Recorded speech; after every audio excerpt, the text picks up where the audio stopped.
Hello and welcome to the first episode of the Inclusion Exchange. Today's episode will be focused on transforming workplace cultures through positive action.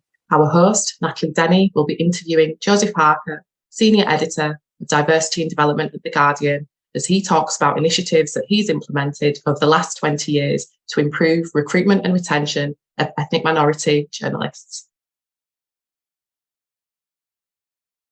I'm really honoured today to be here for the launch of the Inclusion Exchange and introduce our fabulous guest. So our guest is Joseph Harker. He is Senior Editor, Diversity and Development at The Guardian.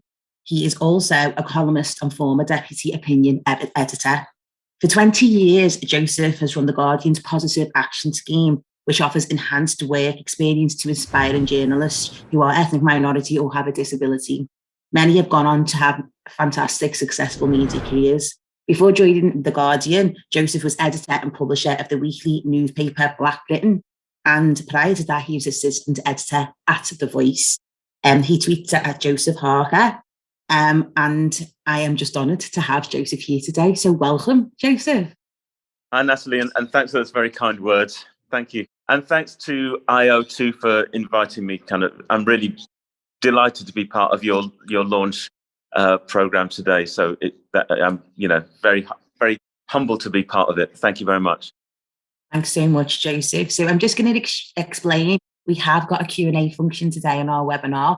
And what we're going to do is, if you want to ask questions throughout, and we'll keep checking, and if they're relevant to that particular topic that we're talking about, we'll try and include them. So it's quite conversational in the way that we conduct ourselves today, and quite relaxed, but also dealing with them issues that are really important to the work that we do. So the first question that I've got for you, Joseph, is how did you get into what you do? Oh, well, that's a very long story. I guess it has its roots in back in the 1980s and early 90s when I was in the black press.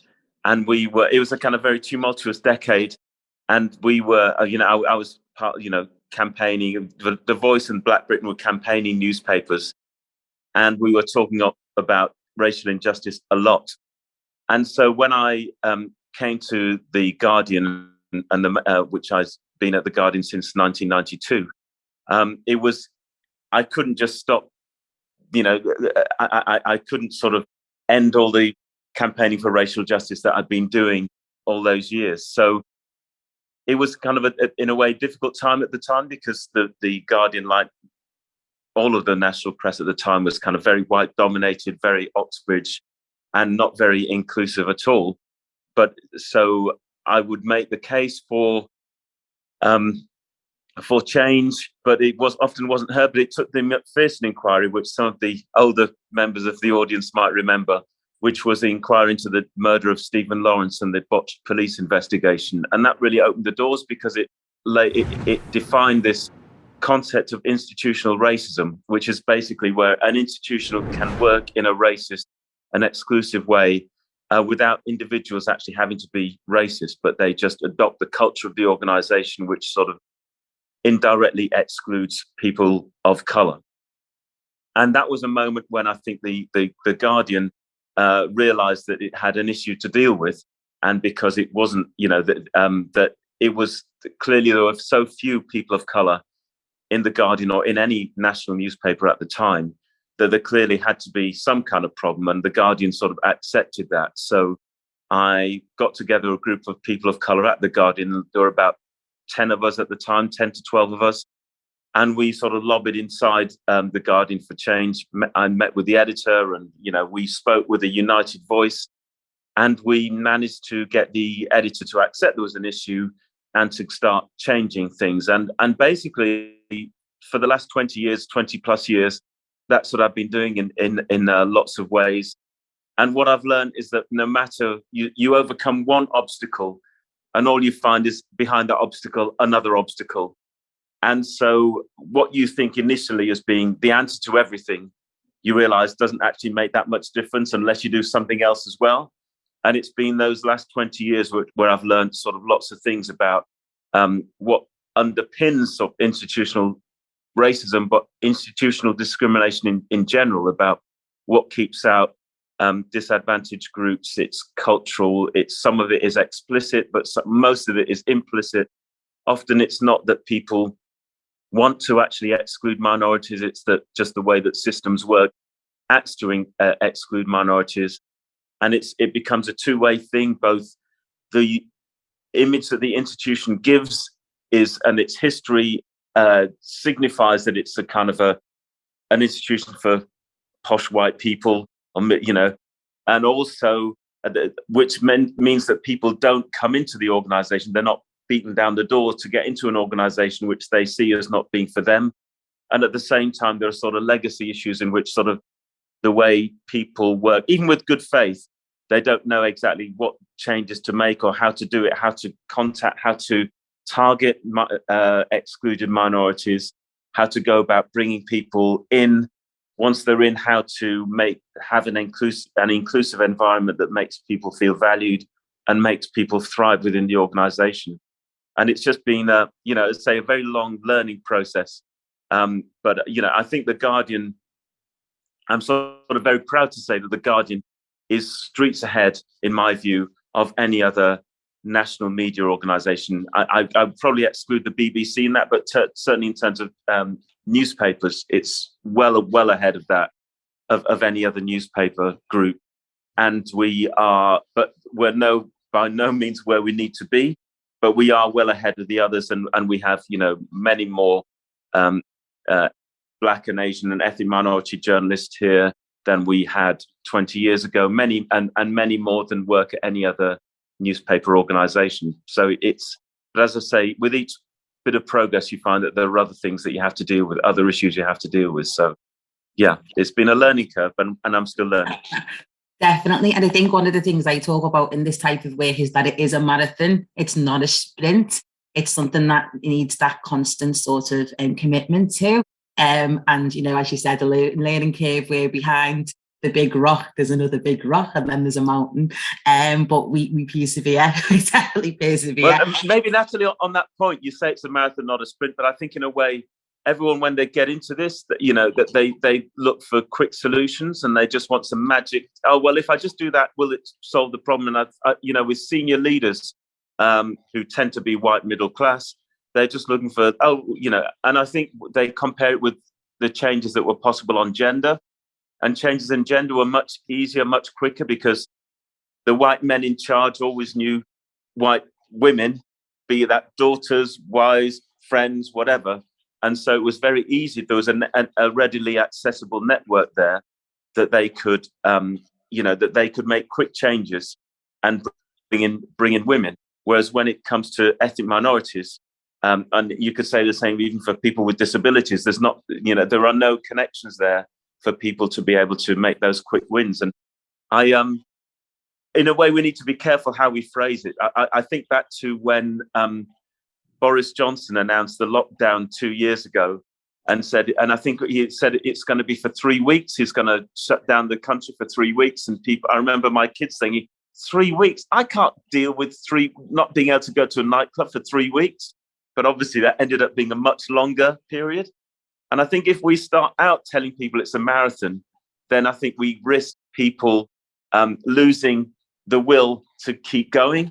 So if we say this is going to be a really, really long, hard slog before you get there, then I think we risk people almost giving up before they start, because they have to be really, really committed. But I think we need to show that there are things that can be done, that changes that can be made, and it's like stepping stones along the way, milestones, and there will be quick changes you can make, and there'll be changes that you'll make that will take longer to click in. Yeah, and I think what you touched on there is the idea of like intersectionality as well, about how there will be sort of intersects within there in terms of disability, in terms of gender, and how that's right across the board as well. I wanted to ask you 2 questions in relation to, the origin question. What was the most positive thing that came out of that for you? And also, what were the hardest parts about your journey? The most positive parts early on, do you mean, or over the years? You can. I'm up to you to interpretation. You can tell me both. Okay. absolutely straight on. What was the most positive was in this moment, which was basically Britain's George Floyd moment, which happened in 1999, when people realised, the debate shifted so that people realised that racism was an issue that British institutions needed to deal with.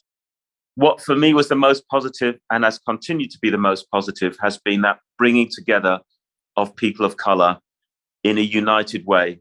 And, up to that point, we were all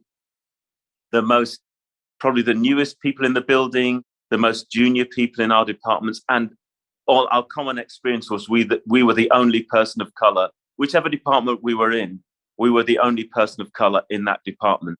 So we had a very lonely existence, in which any issues that we had or any questions we raised, anytime we challenged the senior managers on what was going on, we were told, well, this is the way things are, this is why it happens like that, and everything was basically fobbed off.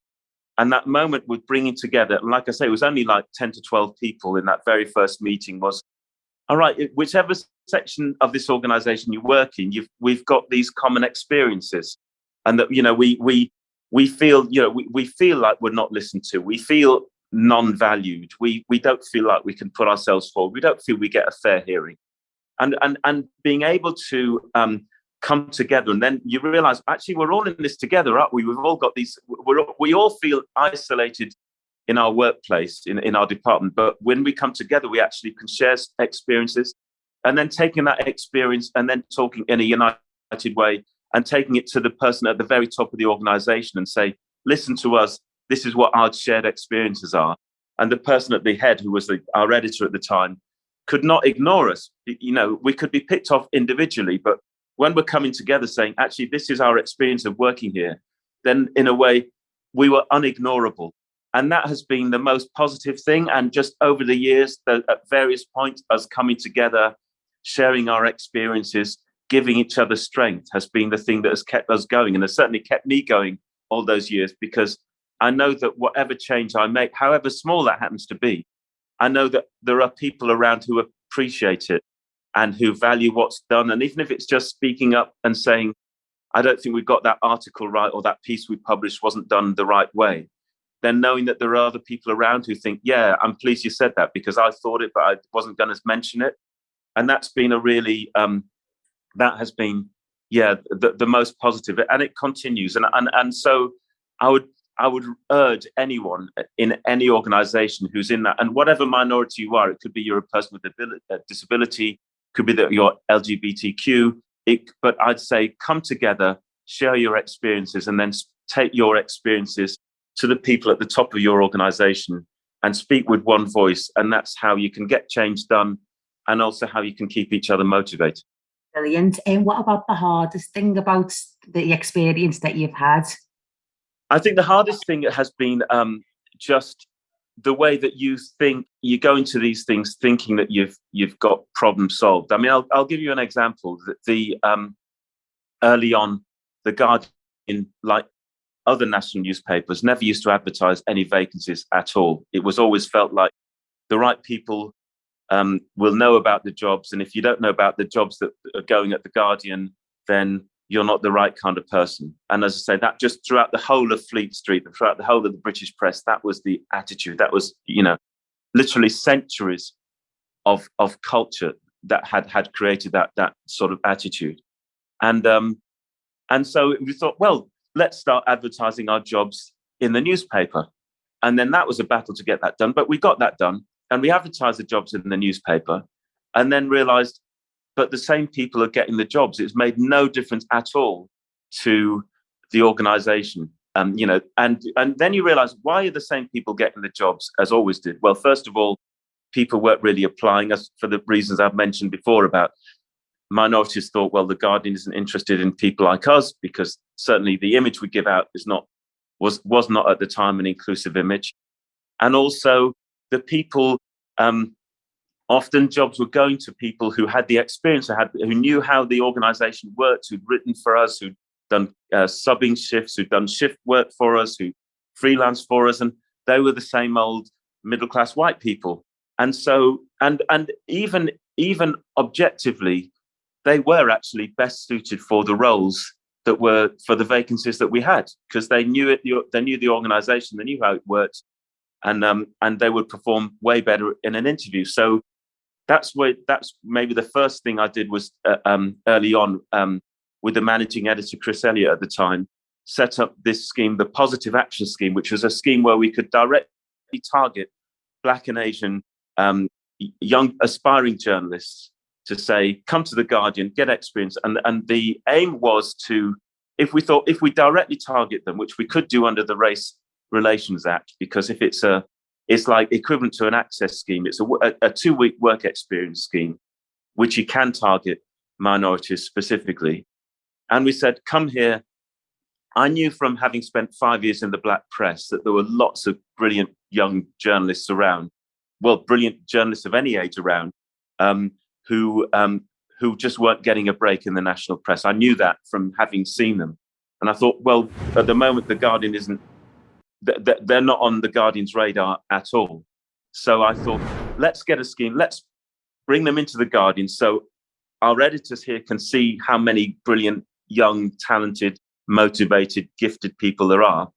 And at the same time, encourage them to apply here, let them learn about what it's like inside a national news organization, let them see, let them feel, let them make the contacts, let them demystify the whole experience of working in a national newspaper.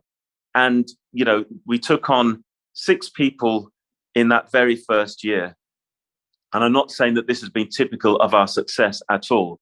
But now I'm looking back and thinking in that very first year, in 2002, 20 years ago, of the 6 people we took on, 2 went on to work at the BBC. 1 ended up being the Financial Times West Africa correspondent, and 1 is currently the Guardian's own features editor. So it shows that there really was a massive pool of talent out there who weren't getting it. And so over the years, that scheme we've taken on well over 200 people, many of whom have gone on either to work at the Guardian or other national newspapers or the BBC and other major broadcasters in that time. So we've sort of, there's often a sense at the time that if we take on ethnic minorities, it somehow means that we're going to have to lower standards. And I was, so, and the other thing I should sort of make clear, for the scheme, people applied, we interviewed. So I wanted to make sure that everyone was of a really high standard so that they would know. I'll only take on people who I see as potential Guardian journalists of the future. And so it meant that when they came in, editors could see how good they were. And also that meant when they see how good they were, they could also give them more interesting tasks. And we gave them a mentor as well. So the mentor would be a person of color, a journalist at The Guardian who's a person of color. And they could, sit down with them, encourage, tell them how to make the most of their time here, give them careers advice. And those mentors, I'm still in touch with people who were here 20 years ago, and those have been continuing relationships that we've built up. So it's been a way, as I say, of opening the door, demystifying the idea of the national newspaper, and also letting people here see how many brilliant young people of color there are out there, and that you don't need to feel that you're doing it as a charity thing, or that you're doing it to help them. It's actually making The Guardian, making this institution a better organisation. Amazing. That's a fantastic scheme. And I do really love the point about this idea of we're not lowering standards, we're just opening people's eyes to how talented our Black and people of colour are in various fields. I think there's quite a misunderstanding around positive action, and it is seen as something which is, we are lowering standards, when actually it's the complete opposite. So thank you so much for sharing that. I'm going to go to one of the questions that we've got, because we've got quite a few already, which we'd be happy to know. So the first one is, how were you able to demonstrate to the senior leadership team that they were reinforcing institutional racism?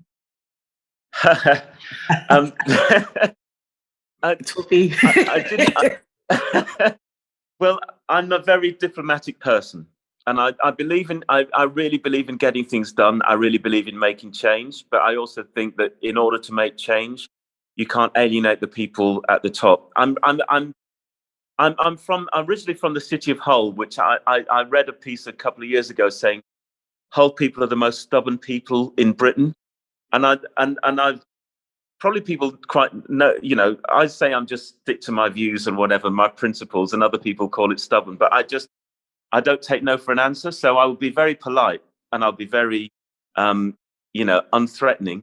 But at the same time, I'm also very insistent. And if something's wrong, so I certainly didn't go around saying the Guardian is racist. The Guardian is racist.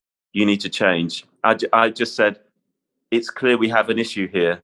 And it's clear that if these are people's experiences, then we need to do something about it. And like I say, I think the fact that we had, and I say, and I can't emphasize enough, no matter how small the number of you are, if you speak with one voice and if you have a shared experience, then people have to listen. They can isolate you individually saying, well, he's just a troublemaker, she's just a troublemaker. But if there's even 5 of you saying, this is what our common experience is, then they can't. Everyone likes to think of themselves as a liberal and modern and progressive. And if they haven't, if everyone who's from a certain background in that organization says, look, mate, you're failing, then they can't ignore that. So without having to label them racist, we said, we have to do something here. We have issues here. And there are clear examples. So my background is actually science. My degree's in chemical engineering. So I'm very much about evidence. I'm very much about statistics. And I'm very much about, if we have no people at all in a senior level, if everyone in our, it's now whatever it was, 50 years since the Windrush. And if every Black or ethnic minority person in this organization is at the most junior level, then what's the progress here? How do you see people progressing? How do you welcome people? And if we're all having these sort of negative experiences, what are you going to do about it? Because you could say if it was 1 or 2 of us, then maybe we're the problem. But when you see it so common, then you have to question whether the institution has a problem. And I think maybe in a way that now people are recognizing that, that institutional cultures can be negative, again, without, I think this idea of institutional racism was so helpful because you didn't have to label individuals as racist. You just had to say it operates in this kind of a way. So it was, and so I would point out specifics, like if there was a story which was really clearly obvious that we ran, which was really clearly, obviously wrong, then I would point that out. There were lots of times when there were kind of grey areas, and it was like could be, and our emphasis was maybe on this point rather than on that point. I didn't bother challenging anyone on those kind of things. I mean, I'll take an example, a more recent example from last year, where you'll probably be aware of the Harry and Meghan's Oprah Winfrey interview, and they talked about the British press as being racist, and they talked about their coverage, the coverage of them being racist, and it sparked a lot of talk on Twitter, on social media, and then the head of the Society of Editors said, first of all, the coverage of Harry and Meghan isn't racist, and then secondly, he said, and there's definitely no racism in the British press. Now, there's two issues there. One is the coverage of Harry and Meghan racist? And I say we can argue for hours endlessly over whether the coverage of Harry and Meghan is racist, and people will point to positive coverage, people will point to negative coverage, and you will never win that argument either way, because there's just too much. It's almost a pointless argument. I know what I know. Other people can know what they know or believe what they believe. But I'm not going to get into that kind of argument. But when this director of the Society Editors said there is no racism in the national press, then at that point I say, oh, hold on a minute. This is clearly wrong. You cannot go against. You're a white man. You cannot deny the experiences of virtually every person of colour in the British press. You cannot say that. You cannot claim from your position, which is entirely ignorant of the problem, that there is no racism. What evidence do you have to claim that? And that's when, some of us here at The Guardian, we organised a petition of, a letter which got hundreds of signatures saying, the Society of Editors must retract this statement. It took them, although the director actually resigned, it took 6 months, and I was in at least half a dozen meetings I had with senior figures in the Society of Editors to say, this is crazy, you must retract this statement. They didn't want to do it. They admitted, they kind of realized that what he said was rubbish, but they didn't want to officially retract that statement.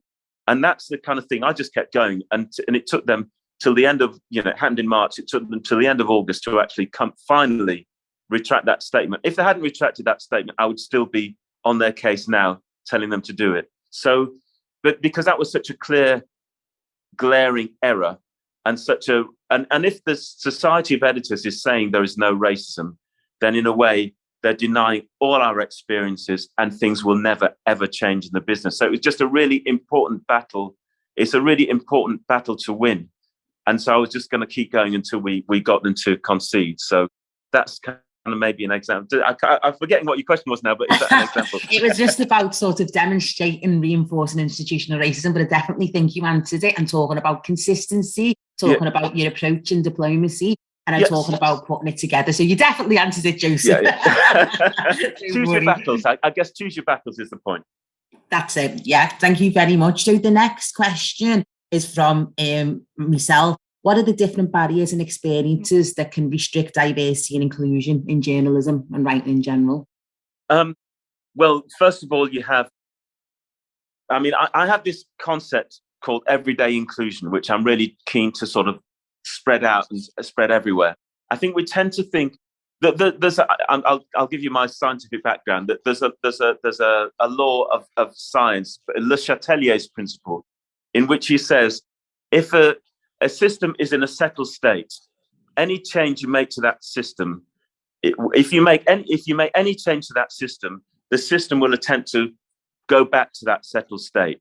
So if you think of it, if you have a bath full of water at room temperature, and you pour in a kettle of boiling water, before long, the bath will have settled back to its original temperature. If you want to change the temperature of the bath, you need to keep the hot tap running. You can't just turn it off. You need to keep it at that new temperature, because every system tries to revert to the status quo. Every time you change there's an inertia. Some people just call it inertia, but the system is always battling. So if everyone goes on a race equality training course, for example, you do a day on a training course, everyone goes into thinking, they go back thinking, oh, I want to change. Yes, I really believe in this. I want to go back. You go back to your desk, and everything about the institution tells you to do things exactly the way you've always done them. Every reminder, every prompt you have, every phone call you have, every email, every conversation you have with the people around you, every time you talk to someone outside the organization, it's another nudge to revert back to the way that you've always done things. So you have to think about this every day. And I think too often people think of diversity and inclusion as being let's do it in an annual appraisal, or let's do it in terms of job recruitment, which means that you think of it when you're recruiting for a job, or you think of it when in your annual appraisal, but all the days in between that, you're not thinking of it. And so this idea, everyday inclusion, is something where to try and get us thinking about this every single day, that we need to be thinking about difference and diversity in every decision we make every day. And it's quite, in a way you could think it's quite a difficult concept. But if we start thinking, instead of going to the same old people to do the same old thing, I'll try and every day, today, I will look for new and different people to do. And maybe I'll look for new and different people to do the same old thing. Or maybe I'll go to the same old people to do a new and different thing. But whatever, I'll be thinking constantly about trying new ways to do things, and just trying to. And so in a way, my muscle memory becomes thinking about newness and differentness rather than oldness and sameness. And if we can do that, then that's what we really need if we're really going to change systems and change institutions. Fantastic, thank you so much. And what factors do you think influence people of colour going into journalism, or indeed leaving it? Well, I think into another thing which I find quite I've been doing this for 20 odd years, and one thing I found, I obviously found that the Black Lives Matter the moment that we are still in of Black Lives Matter and the movement and the calls for change. One thing I found was the energy, and it was great that people were saying and wanting change and pushing for change. I found that exhilarating. I found it inspiring, still do. One thing I found really depressing was that the number of conversations I had where people were saying the same kind of things that were being talked about 20 years ago, as if it was new. And there's a classic one, which is where, we need to go into schools to try and encourage people to become, in this instance, journalists. As I say, since I was in the black press in the 1980s, we have had no shortage of people who want to be journalists. We don't need to be going into schools and encouraging people. The problem is that people who want to be journalists aren't allowed through the door of the mainstream media. And so we've got loads of people trying to get in. We've had that in sports, environment coverage, you name it, finance, people want to get into journalism. And so in a way, don't patronize us and say it's all our fault because we're not coming forward. People are coming forward. They want it. They've never had the breaks. There's so many journalists who've left the profession because the opportunities just weren't there. So many great journalists as well. So I think that in terms of getting, once organizations open the doors and let people know, wow, we're open for business, we want people like you, then people will come. But the other thing I think is will people stay? Will people thrive? And I think too often people think we can just have one brown person in, stick them in that department. And I say, like our experience in the 1990s, where you're there, you're not valued, you feel that you have to leave your history and your background at the front door before you come in. You have to act like some middle-class white person and mimic what they do if you're going to be accepted. And that's a position which it's a miserable position to be in. Do you have to reject all of your history and background and culture in order to get on? Or do you have to, or if you keep with your background and being true to yourself, does that mean you have to give up on having a career? And that was basically, for years, that's been a stark choice. And I think in other organizations, that is still a stark choice that people face. So there's a great quote that the sort of legendary campaigner Angela Davis gave to my former Guardian colleague, Gary Young. And she said, there's a model of diversity, she said, as the difference that makes no difference, as the change that brings no change. It's this cosmetic difference that makes that where nothing ever changes. If senior leaders are serious about diversity, they have to be serious about inclusion as well. They have to be serious about making people who come into the organization feel valued, feel like they belong, feel like they're being given a fair hearing. Because let's face it, the history of most institutions in this country has not been to treat us fairly, either by, like I say, either deliberately or accidentally, as much as that definition of institutional racism found. It's just we don't feel we belong in these institutions. There's nothing that, when we get into them, there's nothing that's done to make us feel like we belong. So leaders have to reach out to people who are different, and whether that's, and you can hear the same whether it's women coming into sort of traditionally male organizations, working class people, northerners, or whatever. But certainly when it comes to black people and ethnic minorities in these institutions, we are made to feel like outsiders and make us feel, you need to do something to make us feel that we belong. And so that's what I would urge people to do. The onus is on the leaders to change, to bend and make people feel included, not on the people who have the least power, who are the newest in an institution to have to do all the work, because they have the least opportunity to make change. Yes, I completely agree. I think when I do work in terms of from a consultancy perspective, we look at retention rates, not just entry rates. So the idea of what are you doing to not just bring someone into the organisation from a different background, but also invest in them. How many people from a Black background or an ethnic minority background are in your senior leadership, not just at their lower paid rate levels. So it's about that whole holistic approach to that. So I really agree with that. Thank you so much, Joseph. So we're going to go to another question from our audience now. I forgot to say the first question was from Maria. So thank you very much, Maria. Second question is from Emma. And Emma has said, it's great to hear about the strides made in gender and race equality. I'd be interested to know how intersectional you think that work is, and whether you think the Guardian Group is a safe and inclusive space for trans people. Okay, well, I'll tackle that directly. I mean, in terms of intersectionality, I mean, if we're talking about race and gender, the thing I've found for the most part is that it's the scheme I run, the Positive Action Scheme, is predominantly female. And I think there's a real issue actually in terms of the lack of Black men coming through. And I think that's one that society itself has done very little to acknowledge that, so in terms of gender, I'm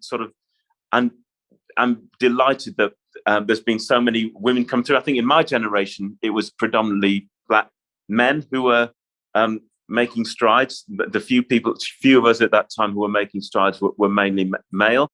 Nowadays, gender-wise, it's far more.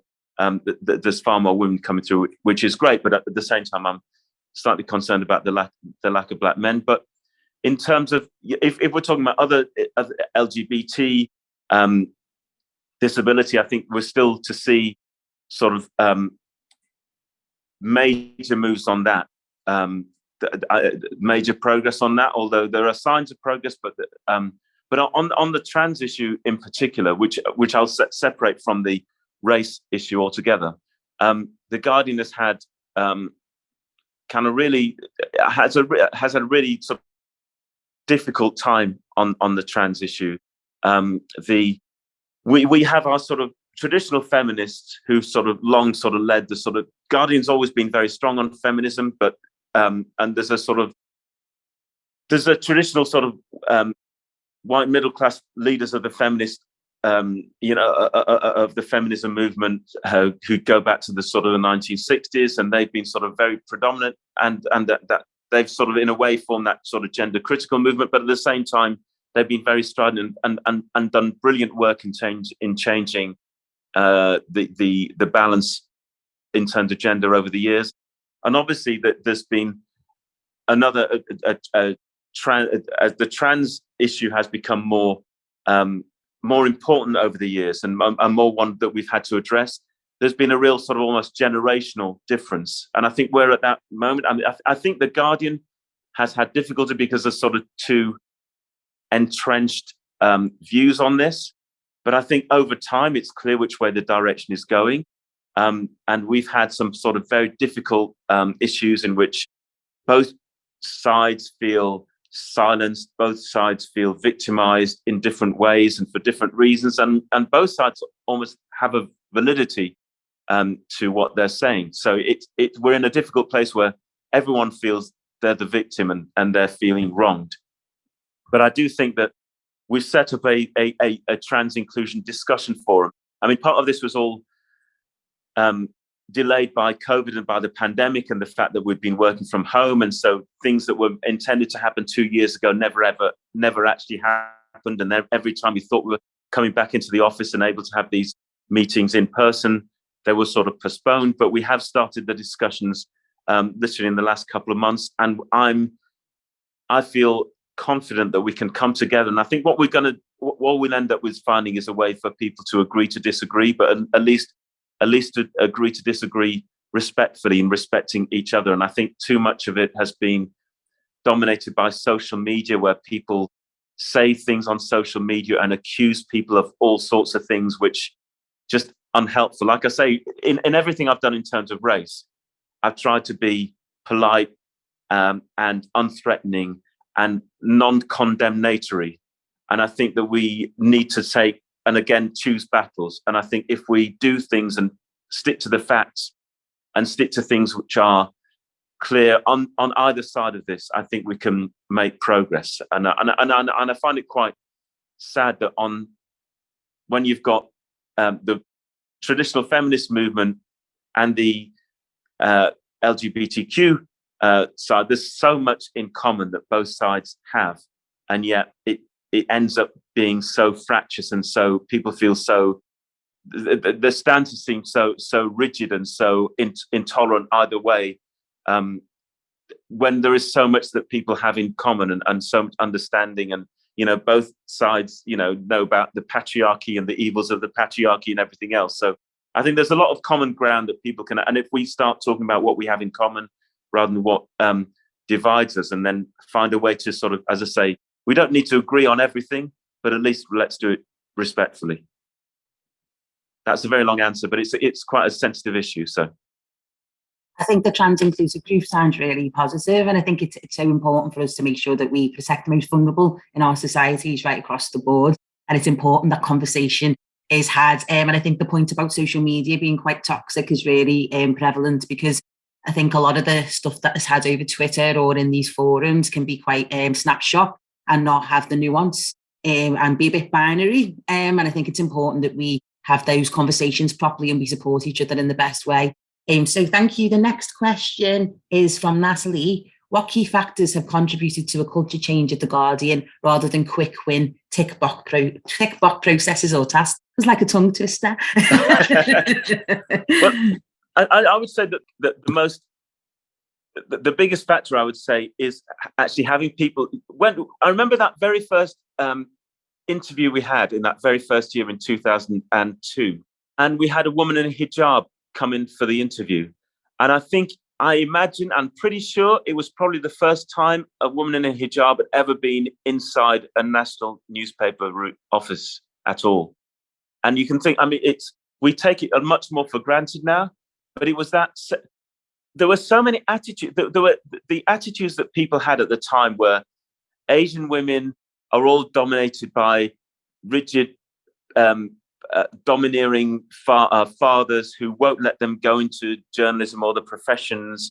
And then the Asian men, they all want to be doctors and lawyers and engineers, so they're not interested in careers here. But there was these people had built up stereotypes which were based on almost the earliest images of Asian people in Britain in the wave of migration in the 60s and 70s, when you had kind of sari wearing women and but there was no sense of, well, now we're dealing with women who were born in this country, who've been brought up in a British culture, obviously with Asian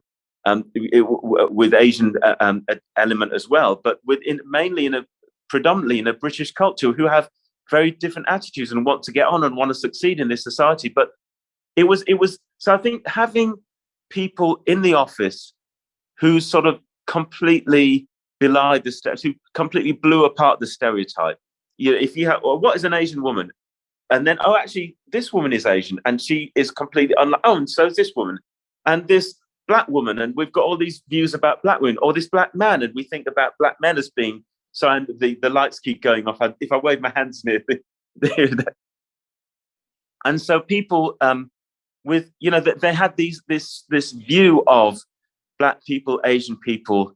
And in a way, that's been the most important thing, I think, just for senior editors to actually see people and realize, actually, what I thought about this whole group of people was completely wrong. And over time, that means that when jobs are advertised, when they see an Asian name on a job application form, they're not thinking, oh, that person has just come from India and they won't be able to speak the language. It means that they have much more of an understanding of different communities. Brilliant. So getting more sort of people involved, but also looking at that implicit bias and things like that, and maybe microaggressions and stereotypes that people might hold. Okay, so I'm going to ask another question now. What do you think the most important actions that the media as a sector should introduce to the way the report is more balanced? An example is given here that research shows that more people of colour are reported in the media when violent crimes are committed than white people, and given a skewed public perception. There's so many elements to that.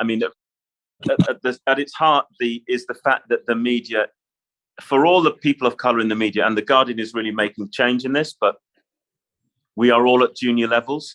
So if we are pitching I think if you go to just about every newspaper, the people making the decisions are all white. It's only white people in the room, and they come and they don't really meet many people of color at all, and they make decisions based on their biases. And I think that for the most part, they're very happy doing that. You see most of the newspaper front pages and the things that they say about Muslim people these days, in particular, are kind of shocking. And even the most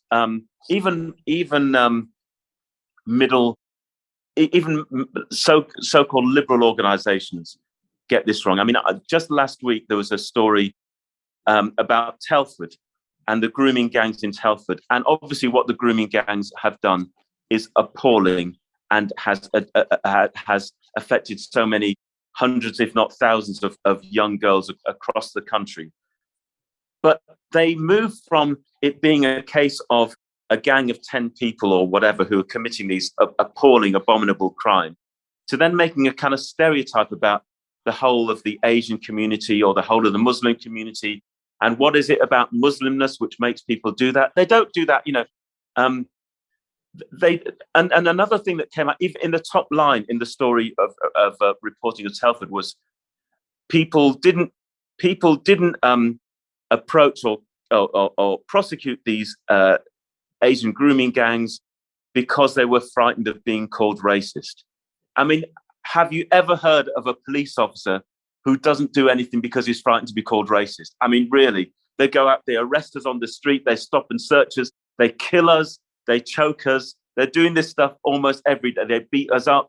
They have never had any worries about being racist. You just see the latest, atrocity on Chelsea Bridge in London, where a guy's repeatedly tasered and then flees in a state of shock and jumps over the bridge and ends up drowning.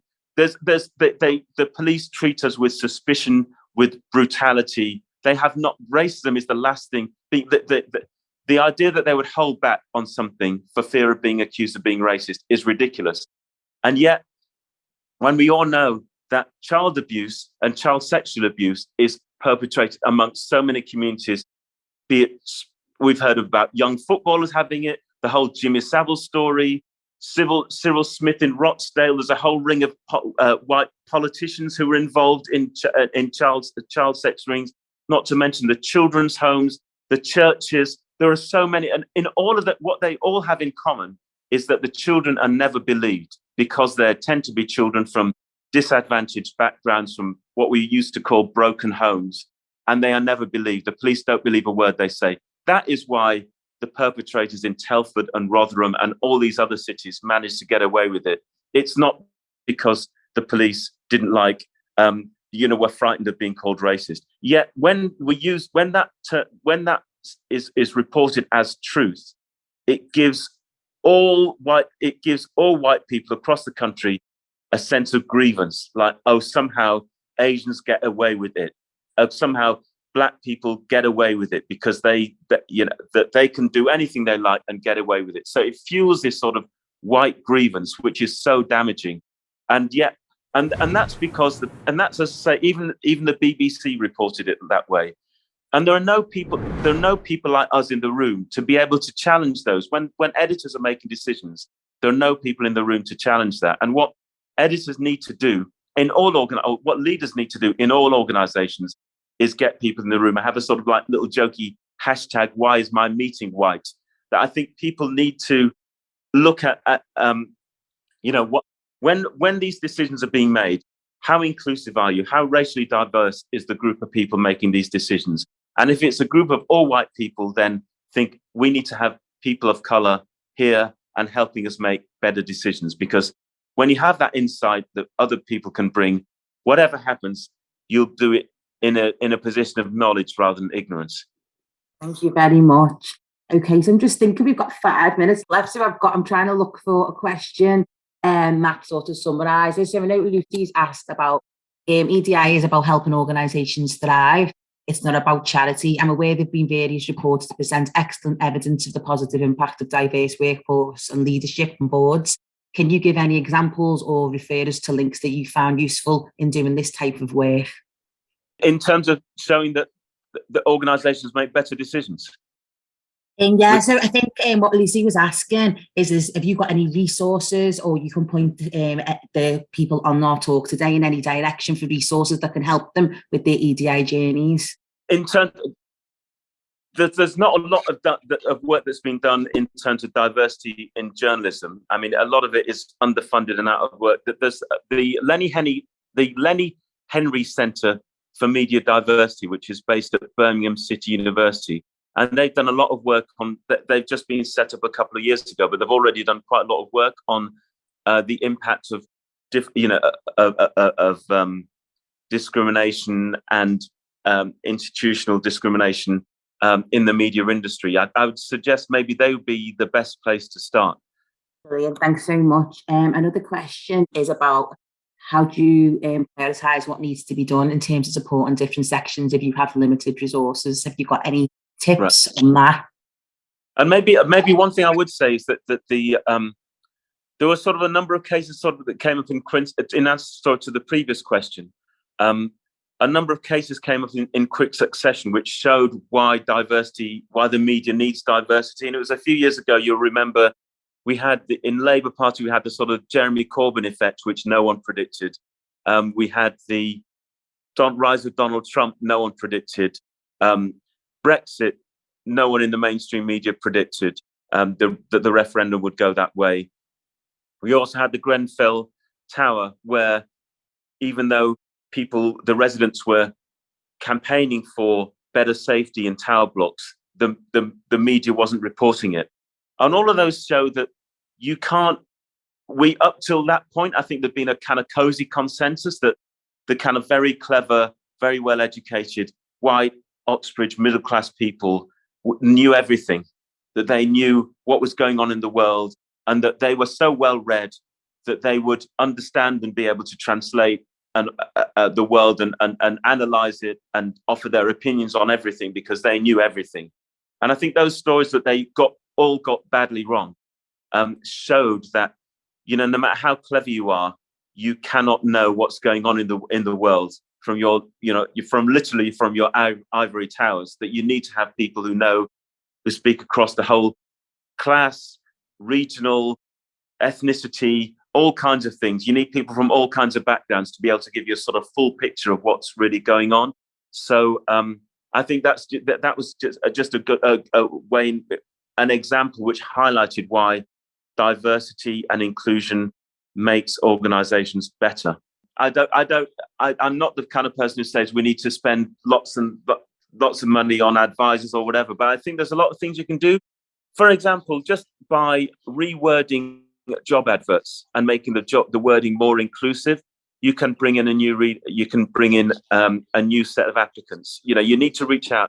The positive action scheme I run has no budget, all we have, it's a work experience. Like, you could criticize it for saying it's an unpaid work experience scheme, but we're in the national press, which is always going from one financial crisis after another. I just think it wouldn't have survived 20 years if it had been a paid-for scheme. But in the meantime, it has done a lot of great work for helping people on their journalism careers. So, and it just depends on, you bring people in. As I say, you can advertise it, and whether you do it for, this was a specific ethnic minority scheme. We've also do another one now. We've launched another one 10 years ago for people with disabilities. You could do a scheme like that for people based on their class or whatever that happens to be. Whatever your organization is failing in, wherever you need extra work, then you could target those groups. But yeah, it's basically, but it does send a signal that we are looking for different kinds of people. And now you can circulate, you can advertise it on social media, you can share it, you can bring people in through that way. Another thing we do is we have workshops. So we bring in people from different backgrounds, underrepresented groups, and they have workshops. So they come in, they learn. We have a session where they learn from, be it cartoonists or sports correspondents or whatever that happens to be, or features editors, and they can pitch their ideas. And it's like a group pitching session where they learn from everyone else and they learn about the kind of things that we're interested in, so they can they're better in a better place to pitch their ideas in future. So there are things like that can be done which don't they require a bit of resource, but it's not actual budget. Brilliant. Thank you so much, Joseph, for your insight and words today for the Inclusion Exchange and being part of the first Inclusion Exchange and the launch for this particular podcast. We will see you again for episode 2, and there will be more details to follow. Thanks very much, all.